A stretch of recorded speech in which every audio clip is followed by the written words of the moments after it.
Pertama-tama terima kasih banyak atas kesempatan yang diberikan. Selamat malam, selamat bakudapa. Terpujilah nama Tuhan, karena hanya dengan kasih karunia-Nya kita diberikan waktu, kesempatan untuk pertama bertatap muka dan untuk meneruskan pekan doa Sekolah Lanjutan Advent. Sekolah Lanjutan Advent adalah merupakan sekolah pemberi inspirasi bagi saya pribadi.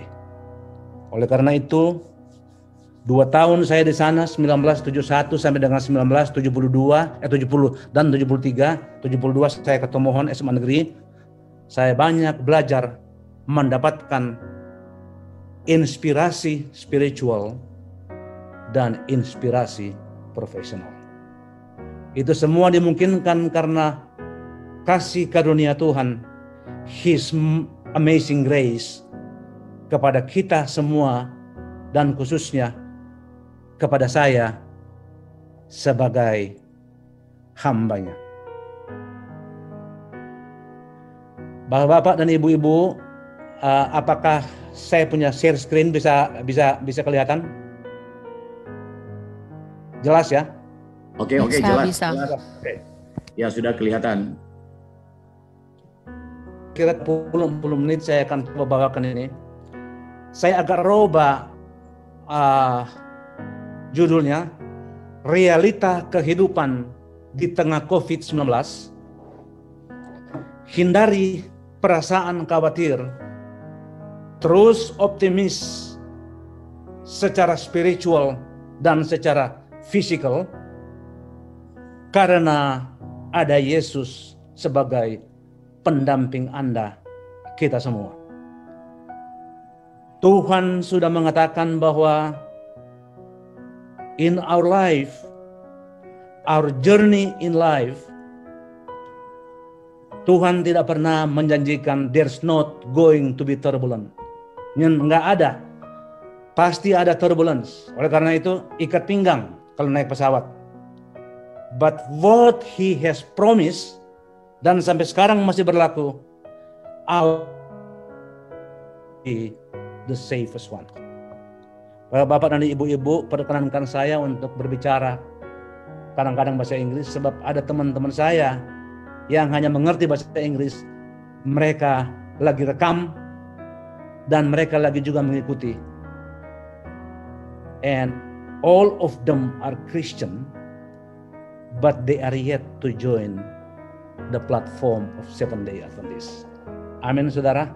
Jadi saya akan bicara 3 bahasa. Bahasa Indonesia, bahasa Manado, dan allow me to speak in bahasa Inggris. Apa yang merupakan kekhawatiran dunia sekarang ini? Sesuai dengan survei September 2020, nomor 1 coronavirus. Orang terfokus kepada ancaman kesehatan. Coronavirus datang begitu tiba-tiba, cepat, and it's the most infectious virus the world has ever encountered. Sampai ada yang mengatakan bahwa dunia lagi sudah masuk kepada the uncharted territory. Teritori yang belum dikenal. Unprecedented, belum pernah terjadi. Ada terjadi krisis kesehatan yang begitu dahsyat, serentak, dan memukul seluruh dunia tanpa ada terkecuali. Karena ada coronavirus, nomor 2 unemployment. Terjadi great lockdown di dalam aktivitas ekonomi. Kalau kita lihat, banyak kita lihat sektor perusahaan itu apa? Menghentikan aktivitas. Ambil contoh perhotelan. Saya bicara dengan teman. Dia bilang di Bali sana kita paling occupancy rate 1%. Banyak airline begitu. Banyak juga yang lain yang saya tidak sempat bisa sampaikan. Tetapi karena aktivitas ekonomi, ekonom IMF, Miss Gita mengatakan, top ekonomis, great lockdown of the global economy yang belum pernah terjadi. And dia katakan, even IMF, they are still trying to understand what's going on. Saudara-saudara sekalian, nomor 3 adalah kesenjangan. Tapi yang satu lagi adalah apa? Tingkat kemiskinan yang terus meluas. Dan lain-lain. Jadi kita terfokus kepada kesehatan. Dan kalau berbicara kesehatan coronavirus, solusinya adalah health solution. Kapan vaksin akan ditemukan? Kapan obat penangkal COVID akan bisa tersedia luas? Saudara-saudara sekalian, kita sudah memasuki bulan ke-10, bergantung dari mana Anda lihat dengan coronavirus. Para bankir mengatakan, para analis mengatakan, the world, kita bersyukur, the world has learned how to live with COVID. Dunia terus belajar bagaimana hidup bersama COVID. Because it's a given reality. Itu akan ada di samping kita. Cases yang terjadi sampai dengan tadi pagi saya lihat jam 8 pagi dari Johns Hopkins 37,7 juta cases coronavirus. Total yang meninggal adalah 1.078.000. Dunia digentarkan. Dunia diporak-porandakan. Kekhawatiran muncul di mana-mana. Tapi apa yang dikatakan oleh Alkitab? Apa kita harus worry? Mari kita lihat fakta-fakta lebih lanjut. Ini adalah dari IMF. Kita lihat bagaimana pertumbuhan ekonomi disampaikan. Secara global kelihatan tahun 2020, tahun 2020 kita akan dunia akan minus 4,9. Advance ekonomi akan minus seperti OECD termasuk Amerika, Eropa akan minus 8%. Emerging market di mana Indonesia tergabung bersama-sama dengan Asian country akan bakal minus 3%. Ini fakta-fakta kehidupan bahwa yang lagi terjadi di tengah-tengah kehidupan kita. Kalau kita lihat proyeksi terakhir di bulan Juni, ini pertumbuhan ekonomi, semua minus, nggak ada yang terkecuali. Puji syukur Indonesia tidak separah dengan yang lain. Katanya diproyeksikan bakal minus 5,1. Kita harus terus doakan supaya Indonesia is going to be okay. Kita semua akan bisa mengatasinya. Dampak resesi, kalau itu minus berarti resesi. Kita lihat di sini, PHK bakal terjadi, penurunan daya beli, penurunan income, dan peningkatan jumlah kemiskinan. Bank Dunia mengatakan bahwa krisis 2008-2009 yang lalu, yang memporak-pondakan sebagian besar dunia, tidak separah dengan yang apa dikatakan oleh IMF tahun 2020 ini karena ada COVID. Lebih parah jauh dari krisis 2008-2009. PHK meluas di mana-mana, di seluruh dunia. Tidak ada yang imun terhadap pemutusan hubungan kerja. Global workforce akan kehilangan 3,4 triliun income tahun ini juga. Sungguh angka yang sangat besar.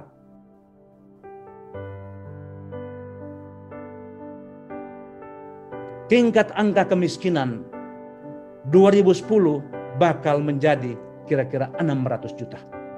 Sungguh ini satu hal yang belum pernah kita lihat. Oke, saya sudah paparkan bagaimana mengenai coronavirus, bagaimana dampak kepada ekonomi, bagaimana dampak kepada kehidupan kita, bagaimana dampak kepada kita berusaha, apa kita sebagai pegawai, sebagai pengusaha, pegawai swasta, pegawai gereja. Tadi saya sudah sampaikan, Sekarang mari kita lihat vaksin tracker. Ini sungguh menggembirakan. Walaupun belum ada yang terbukti oke, bagus dan tersedia, tapi kita bisa lihat bahwa ada AstraZeneca dengan Oxford. AstraZeneca adalah perusahaan farmasi terbesar di dunia yang berbasis di London, yang memproduksikan obat kolesterol yang terkenal dengan Crestor. Moderna, Pfizer, dan BioNTech dari Jerman, mereka bekerja sama. Sinovac, ada Johnson & Johnson, tapi tadi pagi Johnson & Johnson hentikan itu testing karena ada satu yang mereka tes dan kelihatan hasilnya masih harus diselidiki. Itu dari segi vaksin. Saya berkeyakinan bahwa perusahaan farmasi ini ada merupakan bahagian berkat-berkat Tuhan. They are part of the divine blessings yang akan membantu kita untuk keluar dari krisis kesehatan ini. Bagaimana dengan pengobatannya? Kita bersyukur ada Gilead dengan remdesivir. Saya dengar sudah akan tersedia di Indonesia, diproduksi oleh Kalbo Farma. Ini terbukti bisa mengatasi. Jadi vaksin lagi tunggu, mereka datang dengan obat. Ada Regeneron, itu sudah lagi memasuki final stage. Ada juga Eli Lilly. Ada beberapa yang saya tidak sempat sampaikan. Jadi ada kekhawatiran dunia, tetapi dunia juga lagi merespon vaksin dalam finalisasi. Dan ada obat penangkal coronavirus. Saya berkeyakinan vaksin is also part of the divine blessings. Obat untuk menangkal ini juga is part of the divine blessing daripada Tuhan yang kita sembah siang, hari dan malam. Saudara-saudara sekalian, tanpa bicara panjang lebar, apa strategi dunia sekarang mengatakan? 3W. Pakai itu maskeran. Kalau orang Jakarta bilang, watch your distance, jaga jarak, dan cuci tangan. Itu adalah salah satu hal yang that is something that is part of your duties to do it. Jack Ma, seorang pengusaha terkenal dari China, dia mengatakan tahun ini jangan cerita untung atau rugi, utamakan bisa hidup. Lalu berkembang, harus mikir cara bagaimana bisa hidup. Jangan berusaha mengembangkan usaha tahun ini. Adalah tahun pelindung nyawa. Jika kamu bisa bertahan hidup, kamu sudah beruntung. Apa kata Alkitab mengenai hal ini? Apa kata Alkitab mengenai hal ini? Saudara-saudara sekalian, Mazmur 91, apa kata Alkitab mengenai COVID-19? Mazmur 91 ayat 9-11. Sebab Tuhan ialah tempat perlindunganmu, yang maha tinggi telah kau buat tempat perteduhanmu. Malapetaka tidak akan menimpa kamu, dan tulah tidak akan mendekat kepadamu. Sebab malaikat-malaikatnya akan diperintahkannya kepadamu untuk menjaga engkau di segala jalanmu. Bapak-bapak dan ibu-ibu, sungguh ini sangat menggembirakan. Karena ayat 10 mengatakan malapetaka apapun, pandemik apapun tidak akan mendekat kepada kemahmu, di rumahmu, ke tempatmu. Karena ada siapa? Ada malaikat-malaikatnya yang diperintahkan Tuhan untuk menjaga Anda dan saya setiap hari.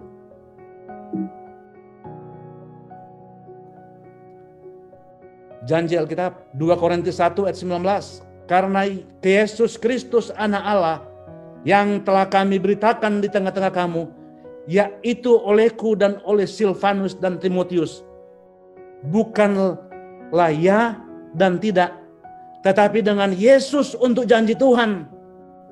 Sebaliknya, di dalam Dia hanya ada kata ya. There's only one word. Yes, my friend. I will protect you all along in your life. Tidak, bukan tidak, bukan dan bukan ya. Hanya ada satu. Ya, yes my friend. Don't worry. You are going to be safeguarded by our Lord Jesus Christ.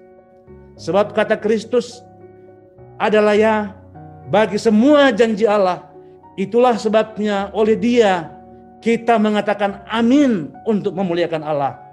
Jadi dengan Kristus sebagai penopang kehidupan kita, hanya ada dua. Yes and amin. Don't worry my friend.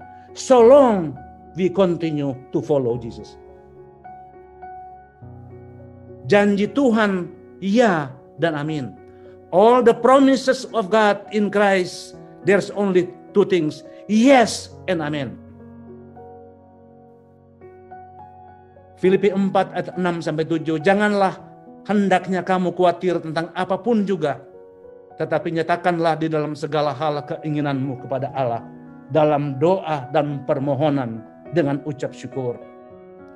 Damai sejahtera Allah yang melampaui segala akal akan memelihara hati dan pikiranmu dalam Kristus Yesus. Bukankah ayat ini memberikan kita jaminan bahwa we should never ever think untuk khawatir? Saya akan memasuki my main course. Matius 6 ayat 25 sampai dengan 34. Saya tidak akan bacakan, Anda nanti bisa bacakan. By the way, saya akan share saya punya materi ini kepada panitia.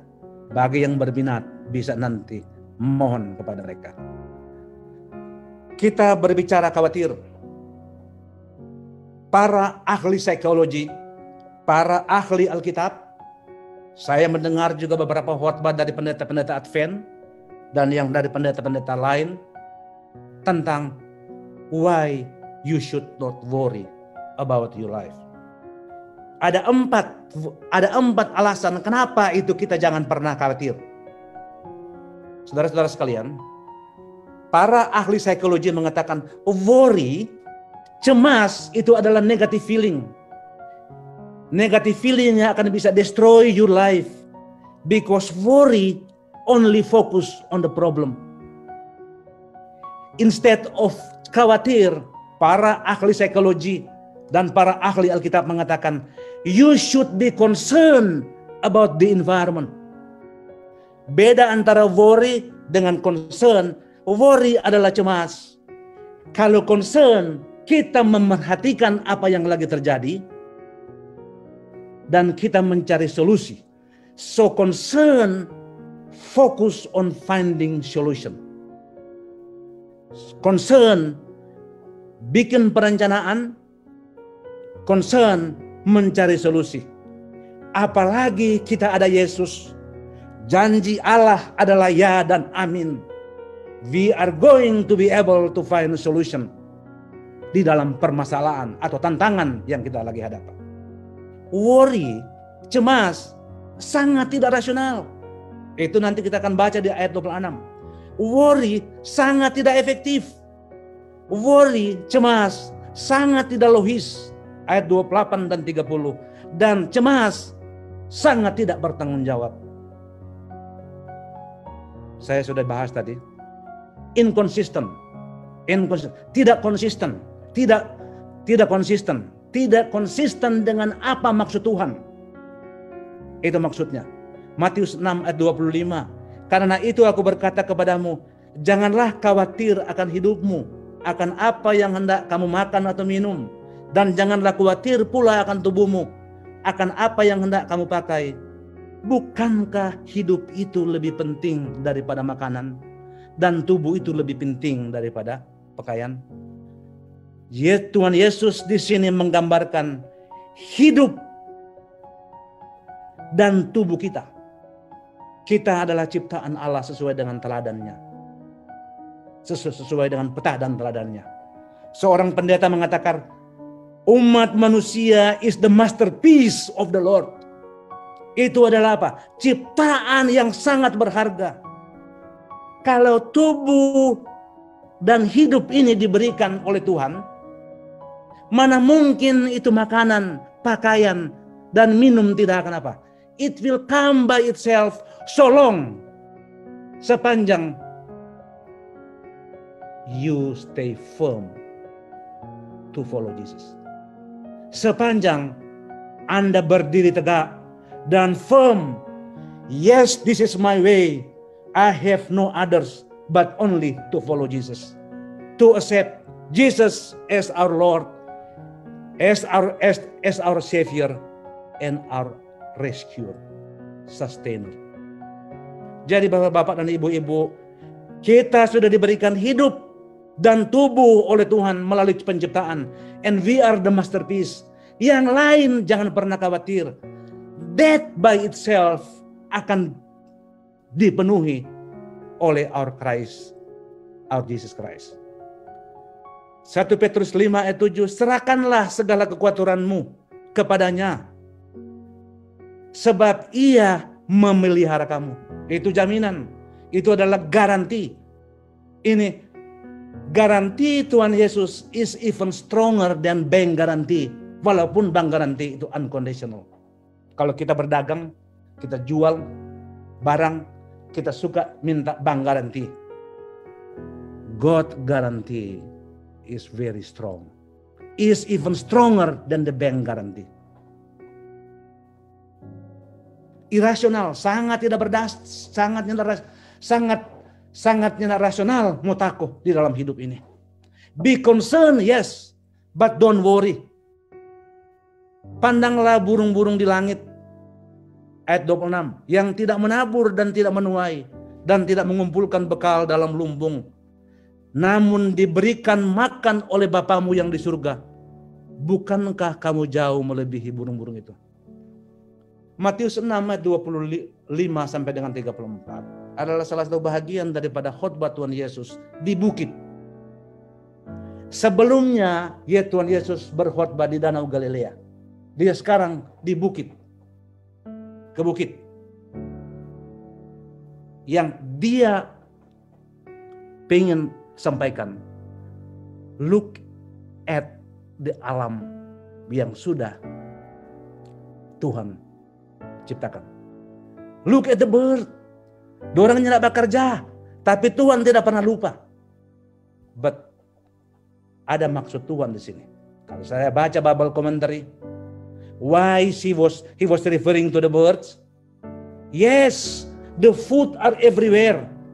Tapi kata peneliti Alkitab, para ahli biblical, the bird, ciri khas dia, they continue to sing, bersuli, ya, happy, they never worry.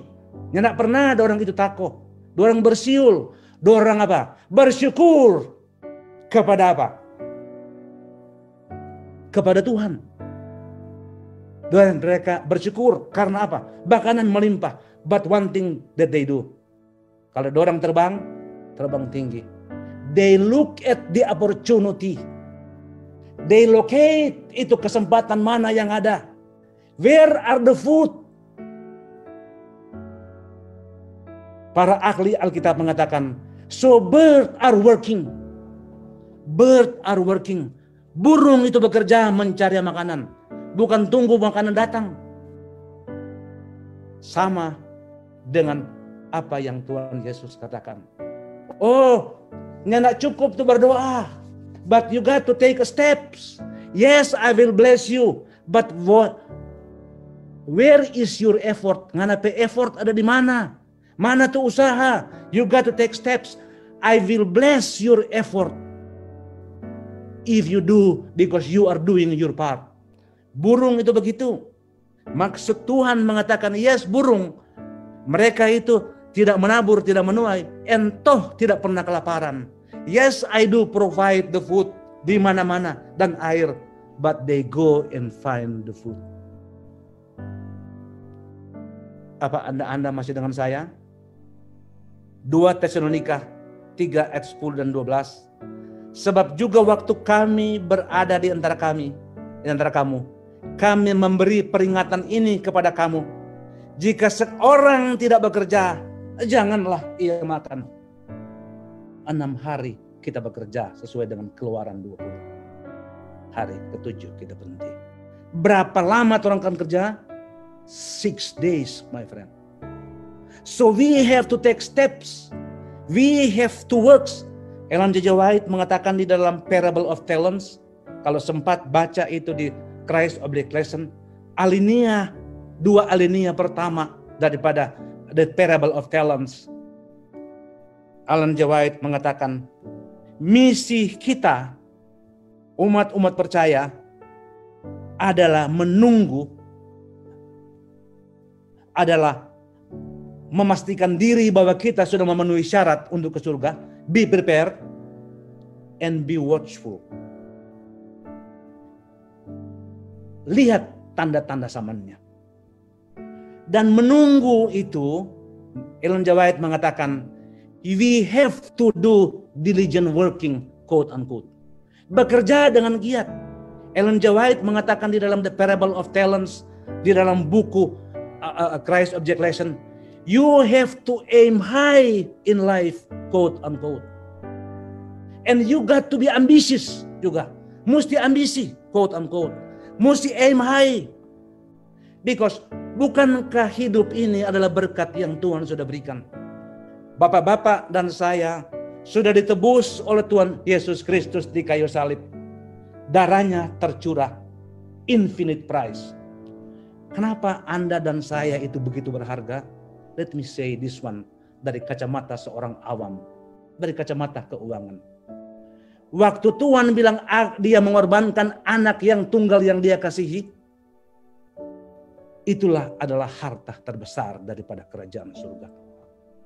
Kalau kita lihat balance sheet kerajaan surga, the most valuable asset adalah anak yang tunggal. And yet dia korbankan to bail us out from our sinful act. Di tengah-tengah pandemik yang lagi berlangsung sekarang ini, para ahli mengatakan ada terjadi decoupling antara Wall Street dengan the Main Street. Kok ekonomi lagi parah begini, harga saham terus naik. Sampai Bank Dunia, sampai semua central bank mengeluarkan stimulus. Suku bunga rendah. Inilah the first in the history of the world.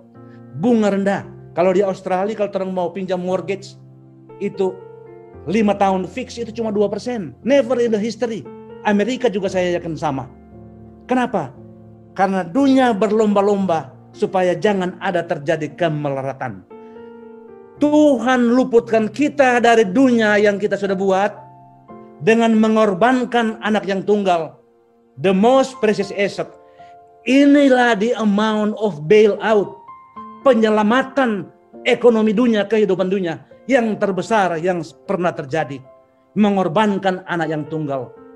That's the entire asset of kerajaan surga. Masih mengenai burung, Amsal 12 ayat 24. Tangan orang rajin memegang kekuasaan, tapi kemalasan mengakibatkan kerja paksa. Kita worry terhadap apa? Makanan. Yesus mengatakan, Tuhan mengatakan, jangan pernah khawatir, asalkan I will do my part, memberikan Anda blessing, but you got to do your part. Bekerja dengan rajin, supaya kita bisa dapat memenuhi kebutuhan kita. Amsal 10 ayat 4, tangan yang lambat membuat miskin, tapi tangan orang rajin menjadikan kaya. Khawatir tidak efektif. Apa maksudnya? Bapak-bapak dan ibu-ibu, ayat Matius 6 ayat 27, siapakah di antara kamu yang karena kekhawatirannya dapat menambah sehasta saja pada jalan hidupnya? Tuhan Yesus di sini mengatakan mengenai our life. Apa boleh tambah katanya 1 hari? Kalau dia menurut Lukas. Kalau orang itu tetap khawatir, itu hanya akan apa? Menjadi malapetaka dalam kehidupan. Charles Mayo adalah founders of Mayo Clinic yang sangat terkenal. I think is the best ever yang ada sekarang ini. Bukan John John Hopkins, tetapi Mayo Clinic. Banyak sahabat saya sudah pergi berobat ke sana. Dia mengatakan, waktu beliau juga dokter, worry affect circulation, yaitu peredaran darah, mempengaruhi juga tidak bagus kepada hati kita dan organ-organ yang lain, dan kita punya nervous system. Coba dengarkan ini. I have never known a man who died from overworks. Belum pernah dia tahu ada orang meninggal karena bekerja banyak. But many who died because worry. Sungguh tidak berdasar, tidak efektif. We are only going to shorten our life. Yang kehidupan ini adalah merupakan berkat Tuhan. Waktu Tuhan Yesus mampir di rumahnya Maria dan Marta, kita sudah sama tahu ceritanya. Mari kita lihat di dalam ayat 39. Perempuan itu mempunyai saudara yang bernama Maria. Ini Marta yang ngomong, Pak. Maria itu duduk dekat kaki Tuhan dan terus mendengarkan perkataannya. Terus mendengarkan perkataan Yesus untuk memperoleh air kehidupan. Sedang Marta sibuk sekali melayani. Ia mendekati Yesus dan berkata, Tuhan, tidakkah engkau peduli bahwa saudaraku membiarkan aku melayani seorang diri? Suruhlah dia membantu aku. Marta lagi mau siapkan makanan. Dia mau siapkan makanan dan minuman. Baru jawab Tuhan Yesus. Tetapi Tuhan menjawabnya, Marta, Marta, you are worry on so many things. Engkau khawatir dan menyusahkan diri sendiri dengan banyak perkara. Tetapi hanya satu saja yang engkau butuhkan, yaitu Maria telah memilih bagian yang terbaik, yang tidak akan diambil daripadanya. Datang di kaki Yesus, terus berbicara, berdialog. Tuhan Yesus memberikan dia kekuatan air kehidupan. As very strong a spiritual message. Anda dan saya juga demikian. Never ever be worry on so many things. Itu hanya akan menghasilkan kemunduran di dalam kehidupan kita. Baik kehidupan agama maupun kehidupan profesional. Kehidupan yang nyata. Never worry about many things. Datanglah kepada Yesus, mendengarkan firman-Nya, menggunakan firman-Nya, supaya firman-Nya itu menjadi apa? Pelita bagi jalanku dan terang bagi jalanku, pelita bagi kakiku. Itulah hanya kita akan dapat dari Yesus Kristus. Saya sudah bahas ini. Sangat tidak logis kalau orang terus kecewa. Orang takut. Be concerned, yes. But not worry. Itu sangat tidak berdasar. Kenapa? Ayat 28-29. Dan mengapa kamu khawatir akan pakaian? Perhatikanlah bunga bakung di ladang yang tumbuh tanpa bekerja, tanpa memintal. Namun aku berkata kepadamu, Salomo dalam segala kemegahannya pun tidak berpakaian seindah salah satu bunga itu. Ayat 30. Jadi jika demikian Allah mendadani rumput di ladang yang hari ini ada dan besok dibuang ke dalam api. Tidakkah ia akan terlebih lagi mendadani kamu, hai orang yang kurang percaya? Bapak-bapak dan ibu-ibu, Tuhan Yesus berbicara mengenai kembang. Salomo adalah seorang raja yang sangat terkenal. Dia mengatakan di sini, dengan segala kemegahannya berpakaian. Mungkin kalau zaman sekarang saya kira Salomo itu pakai Gucci, pakai Hermes, pakai Hugo Boss. And yet Tuhan Yesus bilang begini bahwa DP baju relatif biasa dibandingkan apa yang Tuhan sudah berikan kepada bunga bakung. Ada message di sini, my friend. Ada message di sini. Tapi saya akan bahas dulu ayat 30. Jadi jika demikian Allah mendadani rumput di ladang yang hari ini besok, yang hari ini ada besok soalnya ada, so terbang, so kering, tong so bakar. Tidakkah ia akan terlebih lagi mendadani kamu, Kalau Lukas mengatakan, karena kita jauh lebih berharga daripada rumput dan jauh lebih berharga daripada bunga. We are the creator. Kita diciptakan oleh Tuhan. We are His masterpiece. Ada maksudnya kenapa bunga? Perhatikan bunga. Bunga memberikan harum keindahan dalam kehidupan. Rumput setelah dia kering, yes, tapi itu akan menyuburkan tanah. Yesus mengatakan, engkau adalah utusanku. You are my ambassador. Engkau adalah garam dunia, penyedap masakan. The message Jesus is trying to say. Jangan pernah khawatir mengenai orang punya pakaian, apa yang orang akan pakai. Jangan pernah khawatir akan apa yang orang akan butuhkan, our needs. But satu, I would like to see you menghasilkan kehidupan yang memberikan buah-buah harum di dalam kehidupan. Istilah ekonomi, manajemen. Pastikan bahwa kita percaya Yesus, kita percaya firman-Nya, kita mengerti firman-Nya, dan kita mengaplikasikan firman-Nya dalam kehidupan, supaya firman-Nya itu akan mentransformasi kehidupan kita, supaya our karakter, tingkah laku kita akan menjadi sama dengan Yesus. Christ life character. Akan dapat dari mana itu? The true application of the biblical teaching. Jadi belajar Alkitab bukan cuma baca. Baca is one thing. Apa nggak mengerti? Mesti mengerti. Dan kalau orang sebaca dan mengerti, you got to be able to transform it into your day-to-day action untuk menghasilkan satu Christ-like karakter. Karakter yang penuh kasih ala kekristenan yang berasal dari Yesus. Our life is got to be an impactful life. Bermanfaat bagi orang lain. Bermanfaat bagi sesama manusia. Bermanfaat kepada perusahaan. Bermanfaat kepada gereja. Dan satu, if you do things ini, dan kita berhasil di dalam pekerjaan kita di mana saja, you will attract attention. That is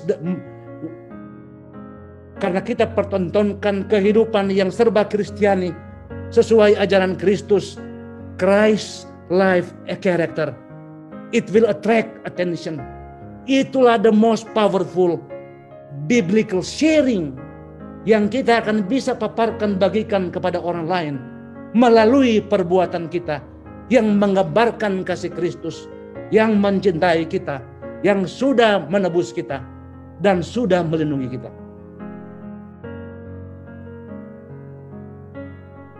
Coba lihat sini. Roma 8 ayat 32. Sehingga Tuhan Yesus, Tuhan kasih for tebus petorang, yang dia sudah tebus dengan harga mahal, anak yang tunggal sama yang kita bilang tadi. Bagaimana mungkin ia tidak mengaruniakan segala sesuatu kepada kita bersama-sama dengan dia. So, my friend, we have been following Jesus for so long. Tapi pastikan, buang jauh-jauh itu rasa ketakutan. Karena rasa ketakutan menggambarkan kurangnya iman kita kepada Yesus. We are going to be seen as unfaithful followers. Irresponsible, nyanda bertanggung jawab ini kalau orang takoh. Sebab janganlah kamu khawatir dan berkata, apakah yang akan kami makan, apakah yang akan kami minum, apakah yang akan kami pakai. Semua itu dicari bangsa-bangsa yang tidak mengenal Allah. Akan tetapi Bapamu yang di surga tahu bahwa kamu memerlukan semuanya itu. Di dalam bahasa Inggris, Alkitab merefer kepada bangsa-bangsa yang tidak percaya kepada Allah sebagai Gentile. Sedang orang lain yang belum ikut Tuhan Yesus penuhi, apalagi orang semua yang sudah bergantung We have known Jesus Christ so long. Diperkuat kita mengenal Yesus selama di SLA, selama di sekolah lain, di Kelabat atau di mana. Kita orang lebih dekat daripada dorang.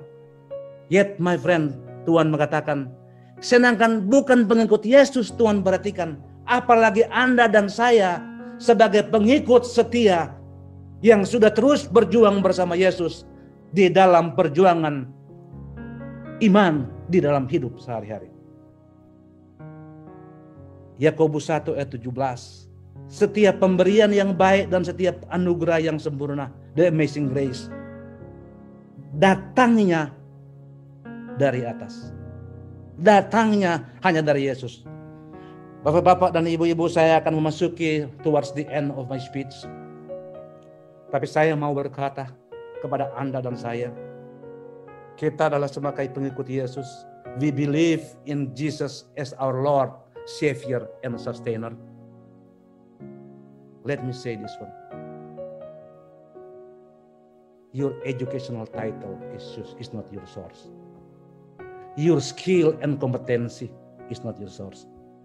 Terangpe titel pendidikan bukan terangpe sumber. Terangpe keahlian bukan terangpe sumber. Terangpe networking bukan terangpe sumber. Terangpe kompetensi bukan terangpe sumber. Who is our source, my friend? Our source is only one, and He is our Lord, Jesus Christ. Your source is only Jesus, no others, no others. Pastikan bahwa prinsip kehidupan ini yang bergantung sepenuhnya kepada Tuhan Yesus, He is our source in life. Itu yang kita camkan di dalam kehidupan sehari-hari. Strategi saya memasuki bagian akhir daripada khotbah saya, speech saya. Strategi mengatasi rasa khawatir. Takut tidak akan merubah sesuatu.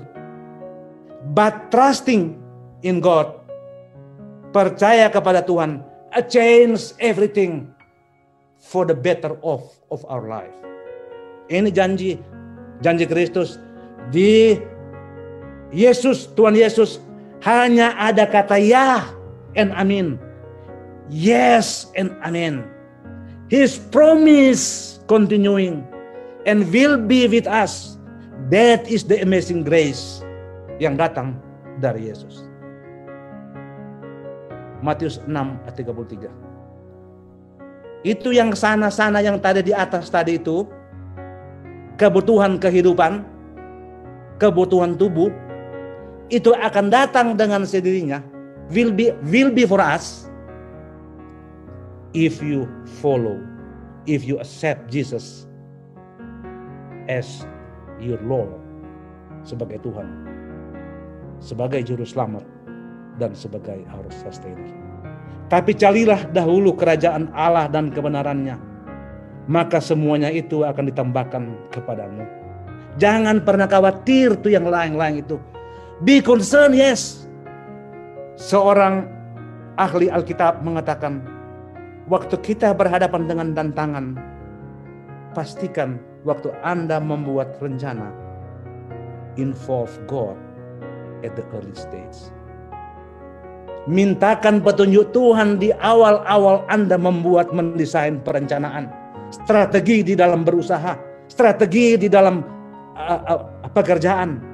Involve Jesus, talk to Him, communicate with Him, present your case, sampaikan presentasi Anda, make a case to Jesus that I'm with you, Jesus Christ, please help me to execute my plan going forward. Oh Tuhan, tolong bantu saya untuk dapat menjalankan rencana-rencana kehidupan ini. Karena kehidupan ini akan menjadi berkat. Bapak-bapak dan ibu-ibu, kenapa kehidupan kita harus menjadi berkat? Bukankah sebagian daripada berkat kita dibutuhkan oleh gereja? Dibutuhkan our fellow man. Orang yang membutuhkan, orang janda yatim piatu, orang yang berkesusahan, orang yang sakit. That will come only kalau kehidupan kita diberkati. Diberkati di dunia, Dan Matius 6 ayat 33. Carilah dahulu kerajaan Allah. My friend, orang ada satu common denominator. Penyebut satu apa? Kalau aljabar penyebut ya, denominator. We are all heading to heaven. Orang semua lagi menuju kerajaan surga. Dan sekarang orang ada di masa-masa penantian. Tuhan Yesus mengatakan jangan pernah khawatir. Because be concerned, yes. Because I will provide. Saya akan menyediakan semuanya bagi kita. Akhirnya Revelation 22 ayat 14. Blessed are they that do his commandments. Yang mengikuti firman-Nya. That they may have right to the free of life. They may enter in through the gates into the city. Jangan pernah khawatir. Pastikan bahwa kita adalah will stand stronger in our spiritual journey, perjuangan kerohanian, mengikuti Yesus. Karena di akhir daripada perjuangan ini, there is a finish line. A finish line. Garis akhir. Hidup ini adalah pertandingan dalam iman. Kita lagi menuju garis finish, garis akhir. Jumpa Yesus di kerajaan surga. Bapak-bapak dan ibu-ibu, ajakan saya pada malam hari ini. Yes, kita semua sudah menerima Tuhan Yesus di platform Gereja Advent. Gereja masih Advent hari ke-7. I would like to urge you. Saya mengajak dengan hormat untuk bertanyalah kepada diri sendiri. Have I really accepted Jesus? Apa saya sudah benar-benar menerima Tuhan Yesus sebagai Tuhan, Juru Selamat dan Pelindung? Because that's the only guarantee that we are all going to heaven. When you accept Jesus as your Lord dan juga penebus dan pelindung penuntun kita, kita akan menghasilkan buah-buah kehidupan yang bermanfaat bagi orang lain di dunia ini, termasuk membagikan roti hidup yang berasal dari Tuhan Yesus melalui penginjilan perseorangan, melalui your deeds in your works. Di mana saja Anda berada, Anda akan kelihatan berbuah Kristiani Allah Yesus Kristus. Supaya pada waktu datang saatnya, sampai di garis finish, kita akan menuju ke kerajaan surga. Yohanes 14 mengatakan, Tuhan menyediakan banyak rumah di sana, supaya Dia akan menjemput kita. Di mana Dia tinggal, di situ kita tinggal. So Jesus will be our neighbor, my friend. Akan menjadi tetangga. Di sana ada banyak villa. Ada villa Mr. and Mrs. Wele. Ada villa Tommy Ray. Ada villa Willy Wisdawan. Ada villa Mr. Neman. Ada villa Roy Monday. Dan ada banyak villa. Think about this one. When we go to heaven, we knock the door of heaven. Kita ketuk pintu surga. Pintu surga terbuka. Your villa, pintu villa Anda terbuka. The opener is Jesus Christ. That is what I'm aiming for. To meet Him, to open my door, so that me and my family will enter the kingdom of heaven. Itulah doa dan ajakan saya pada malam hari ini. Amin.